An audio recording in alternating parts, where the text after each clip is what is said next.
The beginner landlord trend. Hey everyone, and welcome back to the channel. Today we're diving into a massive trend that's reshaping how people think about wealth, work, and real estate. It's the rise of the beginner landlord. You've probably seen it on social media. Young professionals, side hustlers, even recent grads, all sharing their journey into property investment. It seems like everyone is trying to become a landlord. But what's really driving this trend, and more importantly, is it the golden ticket to financial freedom it's often made out to be? Let's break it down.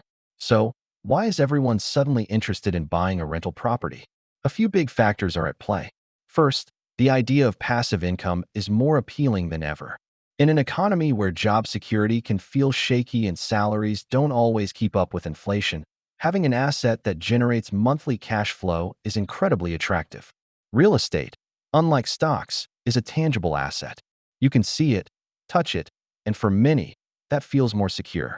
Plus, let's be honest, the get rich with real estate narrative is powerful. Influencers and online gurus paint a picture of early retirement and life on a beach, all funded by rental income.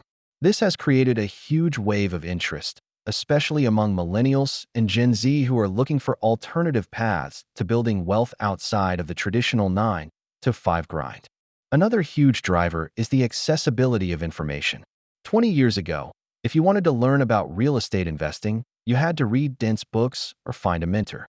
Today, you can watch thousands of hours of tutorials on YouTube, listen to podcasts, and join online communities where experienced landlords share their secrets for free.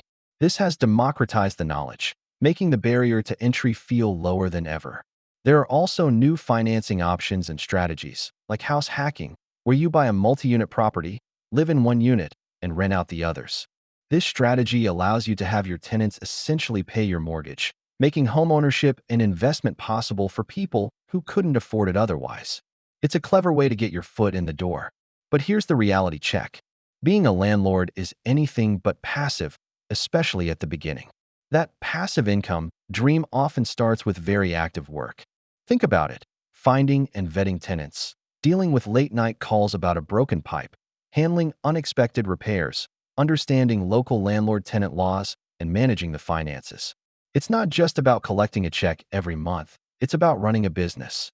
The stories you don't always see online are the ones about difficult tenants who don't pay rent, the surprise $10,000 roof replacement, or the months of vacancy where you're covering the mortgage all by yourself. These are the real-world challenges that can turn a dream investment into a financial nightmare if you're not prepared. So, if you're thinking about jumping on this trend, what should you do? First, educate yourself beyond the hype. Don't just watch the success stories. Seek out the cautionary tales. Understand the worst-case scenarios and make a plan for how you would handle them. Second, run the numbers conservatively. Account for vacancies, repairs, property management fees, even if you plan to self-manage it first, and other hidden costs. A property that looks profitable on paper can quickly become a money pit if your estimates are too optimistic. Finally, start small and have a cash reserve. Your emergency fund is your best friend as a landlord. It's the safety net that will protect you from going into debt when the unexpected inevitably happens. The beginner landlord trend is a fascinating shift in personal finance, offering a potential path to long-term wealth. However, it's crucial to approach it with a healthy dose of realism.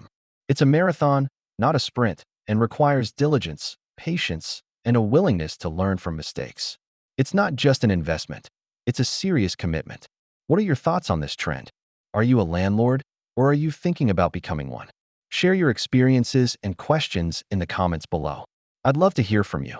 Thanks for watching, and if you found this helpful, don't forget to like, subscribe, and hit that notification bell for more content.